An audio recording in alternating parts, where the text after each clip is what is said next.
Hi everyone, and welcome to Know Your Food with Wardee. For links and more, you can visit the show notes at knowyourfoodpodcast.com/141, and it's 141 because this is episode 141. I want to welcome everyone who's joining me live as I record this on Periscope. It's so fun to be here live with you, to see the hearts flowing, to have right now 32 people on live, and to see your comments, and thank you for sharing. I also want to say hello to everyone who's listening to this later at traditionalcookingschool.com or knowyourfoodpodcast.com, and of course those on YouTube who are watching the replay as well. So this is going to be great. We have a really timely subject to discuss today. It's 8 tips to help you rein in your food budget. And the reason we're talking about this was because of a question I received from a reader named Mariah recently. I'm going to read you her question, then talk about why this is so important, and then launch into the 8 tips I have for you. And as I share, if you're here live with me, thank you for the hearts that are flowing. Keep them coming. And if you have comments that you want to add about anything I'm saying, please feel welcome to do so, because I love to see it and I'd love to have your participation. And if you like what you're hearing, you can also share on Twitter, Facebook, or Periscope, and invite other people to join us live. And then if you're listening to this as a replay later, and you want in on some of the action, just know that every Thursday sometime I pop on Periscope to record this podcast live. So if you're doing nothing on a Thursday, check out the app, look for @TradCookSchool. The handle's right behind me if you're watching the video. That's what you want to follow on Periscope. And if you do follow me on Periscope, then your phone will give you a notification when I'm hopping on Thursday. And then you can join in the fun next time. And that'll be so fun to have you. All right, so here's the question that came in from Mariah. I just went over the past year of my finances. I'm shocked to find out that I spend an average of over $1,000 per month. I have 5 people in my family. My kids are tween aged. I'm so sad that it costs this much. What do other families spend? Do you have budget-friendly menu tips? Okay.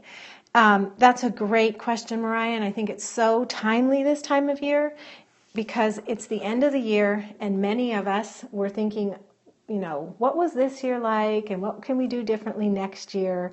What can we improve? What can we fix? What can we change? What kind of goals can we meet? What are we going to work on?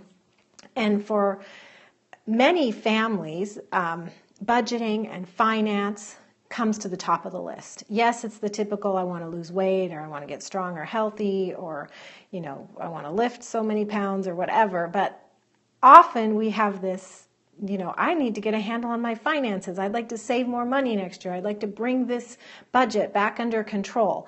So it's very timely. And so if you're listening to this in December and you're already thinking about next year, I hope this will help you. Or if you're coming along in January and thinking forward to 2016, we're already in it. I hope this helps you as well.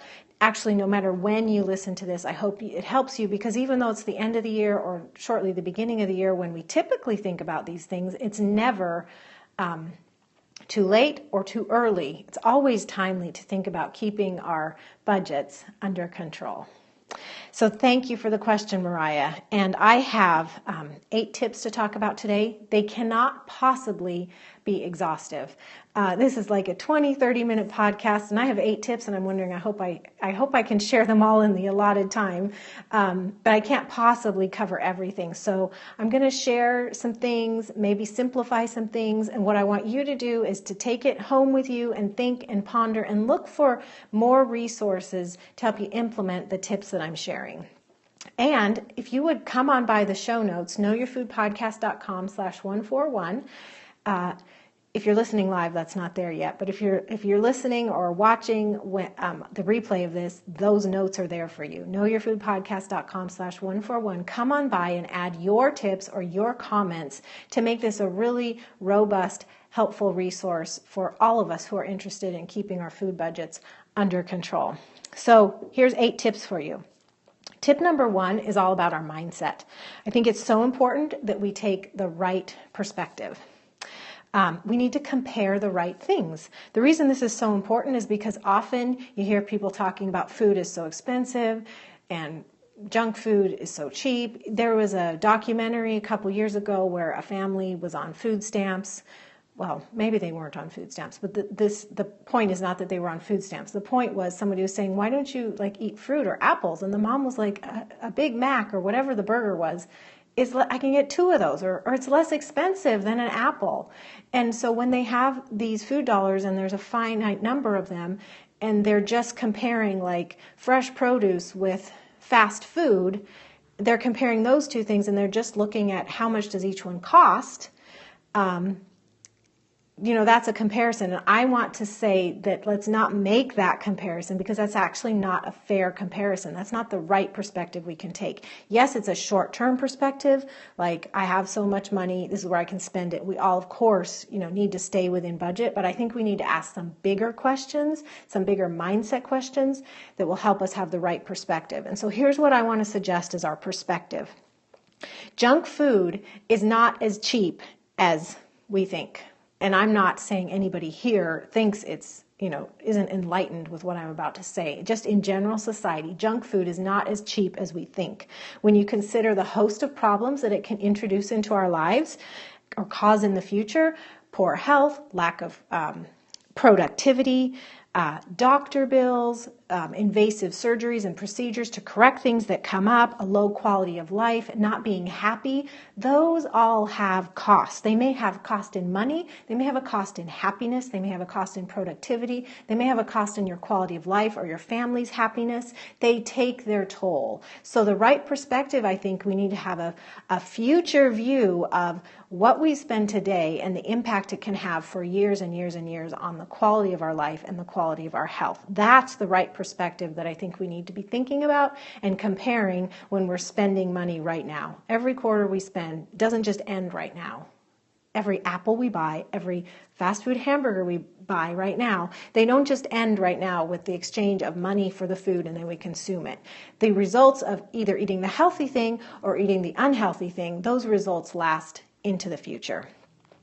And the fact is, the other side of the coin of this, is right now real food does cost money, and it can cost quite a bit of money in the short term. I am shocked to hear how the prices of raw milk in certain areas of the country. It's unbelievable, and I'm not trying to knock the farmers who are charging that, because it's a reflection of what it costs them to produce that quality food.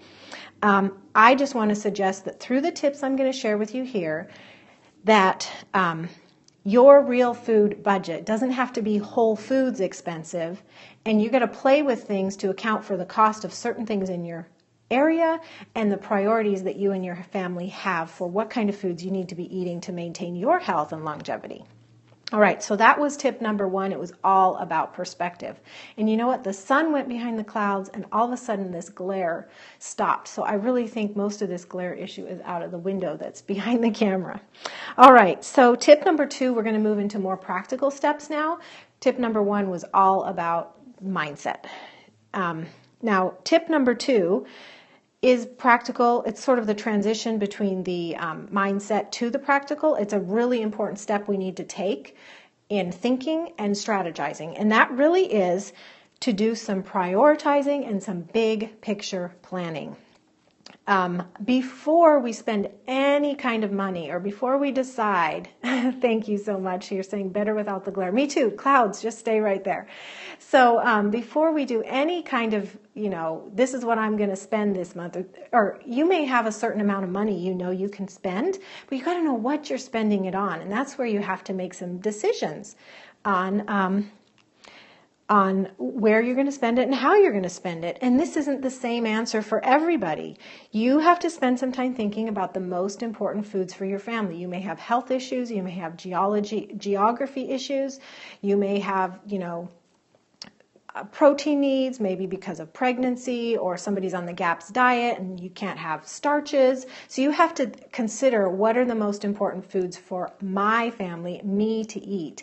And you have to spend your food budget accordingly. There may be some things you do without because like raw milk is very, very important for you, or high quality pastured beef is really important for you, or you can't buy your neighbor's eggs. You have to get eggs from somebody else because your neighbor's just feeding normal chickens. They may be cheap, but the normal chicken scratch has genetically modified soy and corn in it. So you have to pay more to get eggs that are soy free. So you have to make those decisions for your own family and yourself. What are the most important foods you need to eat, and where do we need to leave room in the budget so that we have to have those things, so that you have the money because you have to have those certain foods. I cannot answer that question for you. You need to spend some time thinking about it. And whether it's in your head or a list, ideally, you're talking about allocating money. So ideally, you want to be writing these things down and actually prioritizing. And I'm getting a comment that it's tough. It is really tough. We have to make some tough choices. And some other tips I have today are going to help us with some of that. Okay, so another tip, number 3, really important. Stop feeling guilty. I guess this is a big picture kind of thing too. Okay, so think about food. It's right up there with having shelter over your head to protect you from the elements, having air to breathe and water to drink. Food nourishes and heals. It either makes you sick or keeps you healthy. And we live in this society where food is devalued. Not only because fast food chains and convenience stores and the processed food industry, are spreading this message about saving money and couponing and, all those media messages that just make food so cheap, and they reduce the impact. So we have to work hard to put it in its right perspective. And so what happens to us, those of us who care about food, is I think we fight this battle of feeling guilty, and guilty that we're spending more money on food than our best friend or our parents or our siblings or our close friends. And I'm saying we need to stop feeling guilty about it. Number 1, it's a reflection of where our priorities are.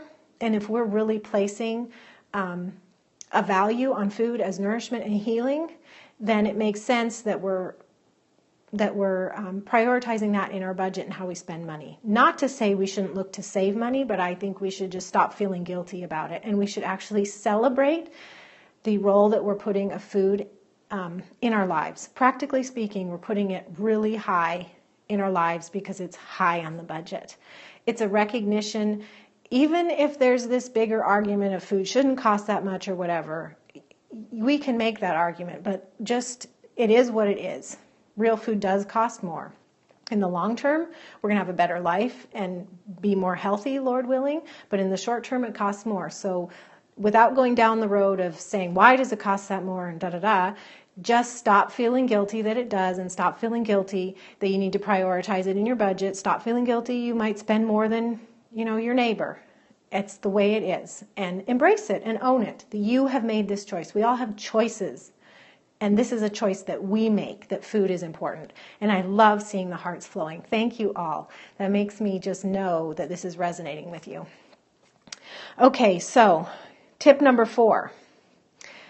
Now we're getting into practical, and I'm getting an agree in the comments. Wonderful. And now it's getting quite dark. I wonder if I should turn this light on. Too glary. All right. Okay, so tip number 4. Something that's a no-brainer. I think everybody here is going to say yes, yes, yes, yes, yes. So make instead of buy. And I have some examples for you. So assuming that, certain foods have made the cut. Thank you very much for the comment that it's not too dark. So assuming that certain foods have made the cut in our budget, we are pursuing those. You can save money if you can make them instead of buy them. Examples, make your own bread.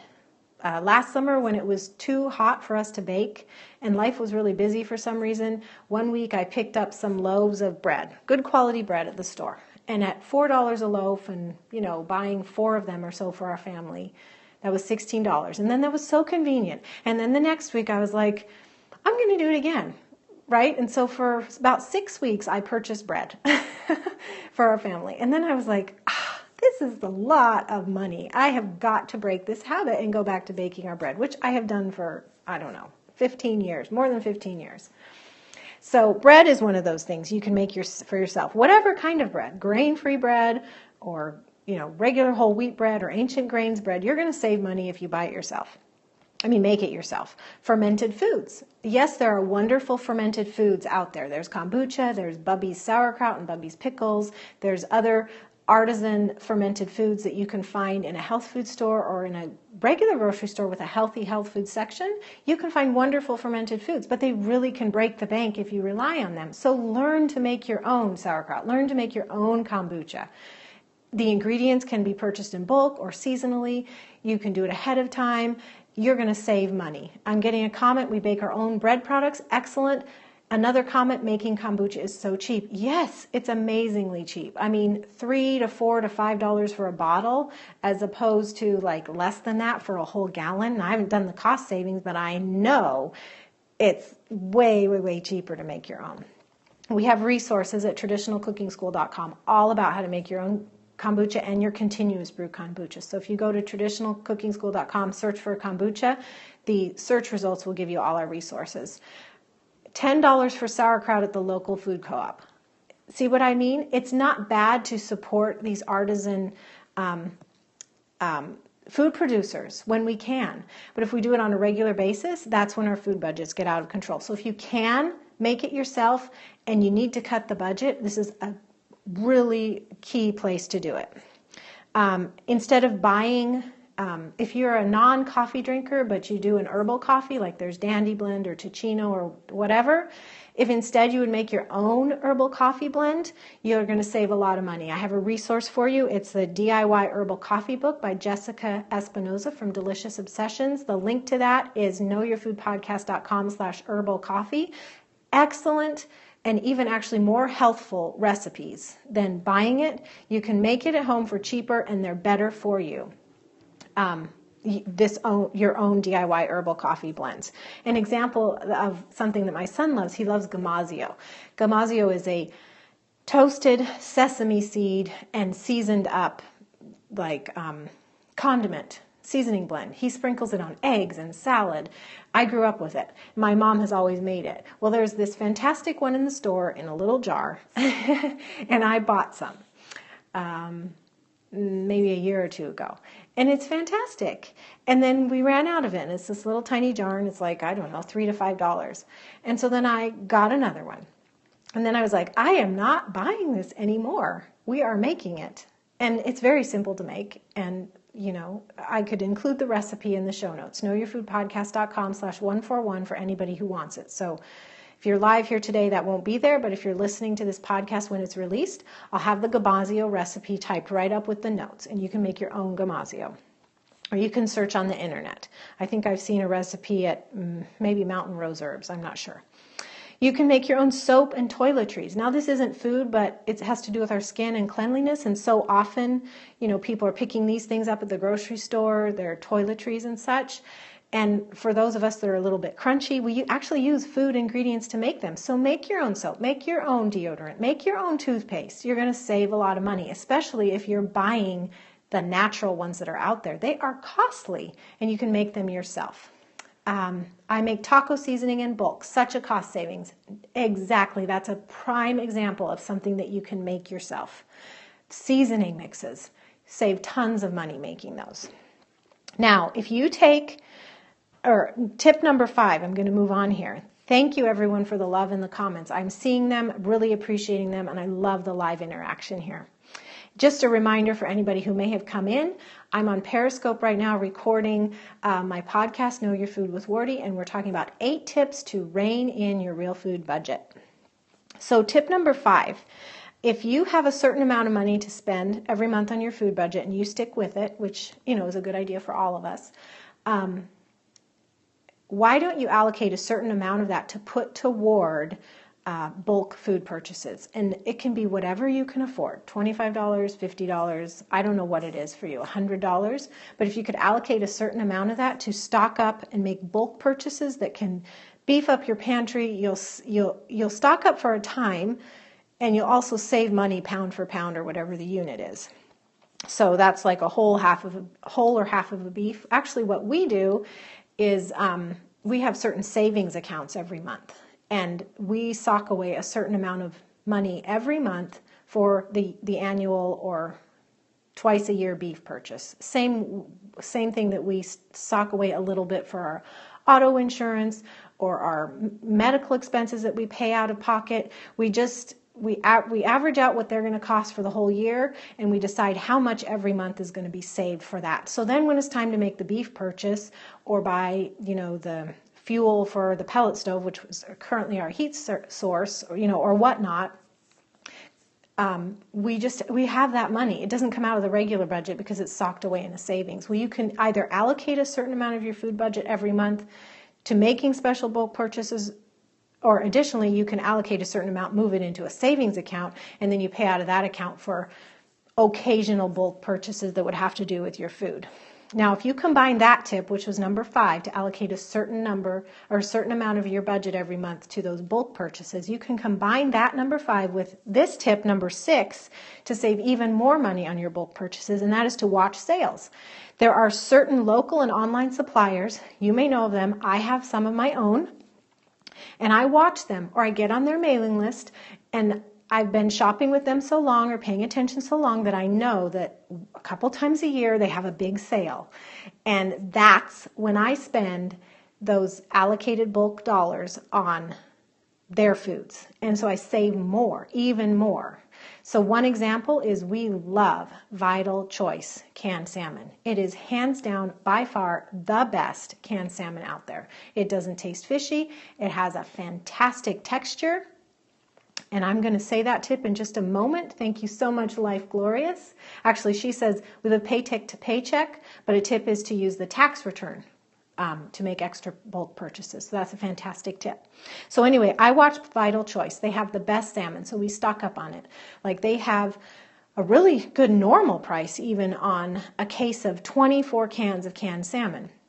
But a couple times a year, they have a 10 or 15% off sale, which if you're on their mailing list, you'll hear about it. And mailing list is knowyourfoodpodcast.com/vitalchoice, VITALCHOICE. That's their website, and you can get on their mailing list there. Anyway, they run occasional 10 to 15% off sales. So that's when I stock up, and I will buy 3 to 4 cases of 24 cans. They last us nearly a year. I buy it once a year. I not only get the case price, but I get an additional 10 to 15% off. So that's just one example. Another example would be for members of Traditional Cooking School, we've worked out some coupons for you. And one thing that a lot of Traditional Cooking School members are into are ancient grains like einkorn. We certainly are. And so we've worked out some deals with einkorn.com and Jovial Foods to pass on savings to members. So you could use those coupons with your bulk food allocation to purchase einkorn in particular, but you can do that with any grain or bean where you know the supplier is going to have a sale. Like maybe you have a local farm and they're seasonal, like at their harvest time is the best, or they harvest and then the following year they're about to harvest again, so they're clearing out the previous year's harvest. In fact, einkorn.com does that. Another example would be Chaffin Family Orchards out of California that does an amazing quality olive oil. Well, you can purchase parts of, you order before they actually harvest, and what you're ordering is 2-gallon sets of really high quality olive oil, and then they deliver it when they harvest. So you're kind of buying into the harvest, and then they deliver it early, like it's January, February, or March, they're actually delivering the olive oil. Chaffin Family Orchards, you can Google that. That's another place. And there may be so many more. So if you know of any off the top of your head or, think about it, the show notes are at knowyourfoodpodcast.com/141. And if you're listening to this replay later, obviously it's not ready now if you're participating live, but you can come on by and in the comments add your sources. Retail, online or wholesale or local suppliers that you watch for their seasonal clear outs or their seasonal sales. And then if you do some bulk purchases or even smaller purchases, but anyway, what sales do you watch for quality real foods? All right, so that was number 6. We have 2 more tips to go, and I just want to thank everyone for the hearts and comments. And we do have 2 more tips to go, even though we're at the end. If you like what you're hearing, please feel free to share. You can share on Periscope, Twitter, or Facebook just by swiping right or down depending on your device. That is if you're live on Periscope with us right now. So tip number 7 is to choose and use the cheapest form. See, we have choices. And remember we were talking before about prioritizing. Well, prioritizing our needs. So you may be prioritizing a high fat and high quality protein diet with, lots of fresh vegetables or cooked vegetables. But even within those categories, you have choices of which ones you're going to eat. So protein, for instance, quality eggs are so inexpensive in most areas of the world. Or you could do cheaper cuts of meats, like eat a lot of organs, and organs are usually very much more inexpensive. So, or instead of the more expensive cuts of meat, do the cheaper roasts and such and cook them long and low. Other examples, chicken is often less expensive than other kinds of meat, and use the whole thing. Even use the organs, boil the bones and get stock. Use the whole thing. Don't let anything go to waste. If you're trying to balance the whole raw milk equation, and raw milk is expensive, do you know that you could buy a lower quality milk, like a low temp pasteurized milk, something that you feel okay about, and you could culture that and use that like for your yogurt, your kefir, because the culturing makes it better, and then you could reserve like the raw milk for actually drinking fresh, no culturing. So you've made pasteurized milk better by culturing, and then you're drinking the raw milk. So you've chosen a cheaper option for what you culture. It's a trade-off a lot of people make. And once again, no guilt there. That could be seen by some people as a compromise. It could be seen by some people as this is the way that we can make the most of the raw milk we do purchase. And I'm getting awesome tip in the comments. Thank you. I'm also getting fermenting, dehydrating, or freezing organic food while it's in season for use throughout the year. Exactly. That's just another way to capitalize on it. I was about to mention something on that. Like if you need to have a lot of produce, the cheapest form of produce is usually what's in season right now. So don't buy the out of season expensive produce, buy the cheaper produce that's in season. And then if you do even more, you make those bulk purchases and you preserve it, you can have it out of season at the in season price. Other examples, your baking fat. What is in your area, your least expensive baking fat? So if coconut oil is less expensive than butter, or if butter is less expensive than coconut oil, so then use that for the volume of your baking. Here's an example with us. We make homemade mayo, and I love avocado oil for mayo, but it's more expensive. So I use like 1/4 avocado oil and 3/4 of a less expensive high quality oil, like an expeller pressed grapeseed oil or a milder olive oil. So I get some avo in there, but I don't use a whole cup of avocado oil. I use a 1/4 cup. Desserts could be more expensive to make or buy than seasonal fruits. So that's another place where you can have a treat, but you've chosen a cheaper option for it. And there are so many other cheaper options than the ones I've mentioned. Okay, so tip number 8 this is our final tip. Thank you everyone for being here, for all your comments and your love. I really appreciate it. It's been so fun. So tip number 8 is, what can you do without? If you come to the end of the month and there's like more needs than budget for food, you can preempt it, of course, but you might be at the end of the month and you're like, I have to go without some things in order to afford groceries. There's kind of multiple ways to come up against this wall. But if you're always asking yourself, what can I do without? What can we do without? Things we don't need so that we can do the food purchases that we do need. It's kind of like prioritizing, but we're looking at other areas of the budget. What I mean by prioritizing, it's kind of like the prioritizing tip on what are the most important places for me to spend our food dollars in terms of food. But in this one, you're looking at what other areas of my life can I simplify or do without so that we can have that money or even more money toward food. So eating out, entertainment, including even in-home movies. There's cheap ways to rent movies versus expensive ways to rent movies. Maybe Netflix or Amazon Prime is much more affordable than bringing home a $3 to $4 rental from the local store. In the comments, I'm seeing cable bill versus food. Yes, that is a choice that all of us make. There's so many real foodies that go without cable or other like entertainment things so that we can have better food. So if you have cable, is that something that you could do without? Back to the movies thing. You might be able to find free movies online, which I am not advocating. I'm just mentioning it. Can you take less trips to town? Use less money on gas?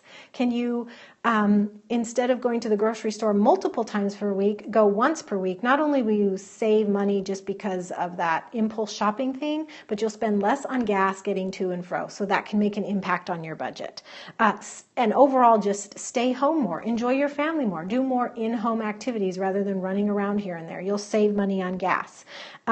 Is there any debt that you could pay off so then you're not losing money on servicing that debt, the interest payments?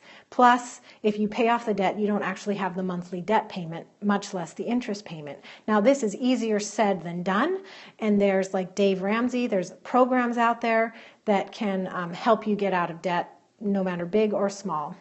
Sev is saying, just don't take away your husband's favorite junk foods and cable away at the same times. Same time. Yeah, good one. I mean, we do have to be careful with the feelings of our family, right? So yeah, that is totally understood and a very good tip, Sev. Can you buy used instead of new? This has to do with furniture, clothing, all kinds of things. Just watch Craigslist and eBay. Anytime you need something, see if there's a used option. Or even rent. Like maybe there's some piece of equipment that you need just once in the year for an event or something. Can you rent it instead of buy it? Can you go, I mentioned in a previous podcast, what was her name?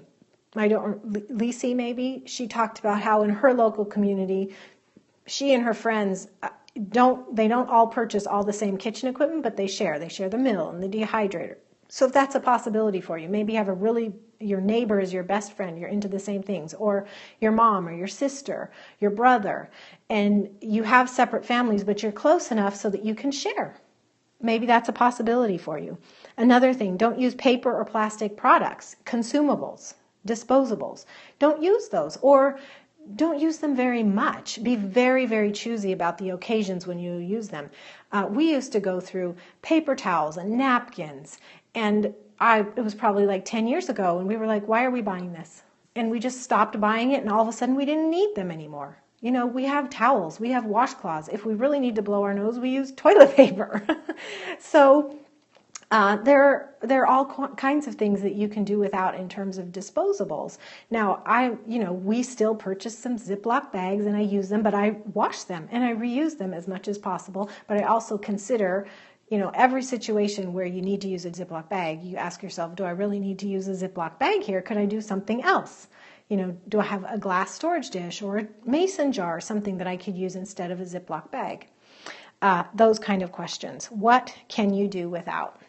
So I've been through the 8 tips, and I'm just going to quickly summarize them. One is to take the right perspective, compare the right things. It's not just junk food is less expensive than real food. You'd have to think about the long-term costs. Number 2 was to prioritize what is really important for your family, what foods are most important for your healing and your dietary needs. Tip 3 is to stop feeling guilty that you're spending money on real food. Number 4 was to make instead of buy. 5 was to allocate a certain amount of your budget each month to bulk food purchases. Number 6 is to watch sales, especially on bulk food purchases, because you can have a huge impact there. 7 was to choose and use the cheaper form of the food groups. And 8 is what can you do without? It's been wonderful to visit with you. I have a couple resources I want to tell you about, and they will be listed in the show notes when this podcast is released at knowyourfoodpodcast.com/141. We have an article at traditionalcookingschool.com by Lindsay. It's called The Hidden Cost of Junk Food Plus Ideas to Stretch Your Food Budget. I have a link there at the show notes. If you want to see it right now, you could go to knowyourfoodpodcast.com/stretch. Or if you're listening to this, just go to that link to read that article. There's a great book by Stephanie Langford from Keeper of the Home called Real Food on a Real Budget, and she gives really practical ways to have a modest budget and actually to build up a significant real food pantry, chipping away at it a little bit at a time. There's 2 blogs that I love that are very frugal and have good frugal tips. Probably the best one is Don't Waste the Crumbs by my friend Tiffany Crumbs. And also there's Katie from kitchenstewardship.com. Check those two out. You are so welcome. I appreciate that. She's saying thank you. You're an amazing wealth of information. Well, I have been blessed so much by wise people and great information out there. We have a wonderful community to learn and live with. So I appreciate that so much. If you're live with me here and you know of a resource, you can pop it in the comments really quick and I will say it on the air. Or if you have a question, I have time for a couple questions before I wrap up this recording. I'm getting a very inspiring. Well, you're so welcome. I appreciate that. So good to hear. Debbie Spinner. It's a little bit hard for me to see the names, the handles. So if you put your comment, I should have said this earlier, put your comment and include your first name, I can read it. We are blessed to have each other, says Moms with Alice. Yes, we are. And the hearts are still flowing. You guys are so good to me. Any other comments? Okay. Well, let me just do some parting notes. I appreciate that you've been with me on Know Your Food with Wardee episode 141. The show notes are at knowyourfoodpodcast.com/141. If you're listening to this now, there is also a video embedded in that show notes post. So if you want to switch your medium, go ahead, visit knowyourfoodpodcast.com/141. You can watch the video instead. Or if you're watching the video and you gotta get up and do something, you can switch over to knowyourfoodpodcast.com/iTunes and load up this episode on your mobile device. You can also use the podcasts app. Or Stitcher. They all just search for Know Your Food with Wardee and then subscribe. And thank you all so much for joining me. God bless you, and I'll talk to you again in another week. Bye-bye.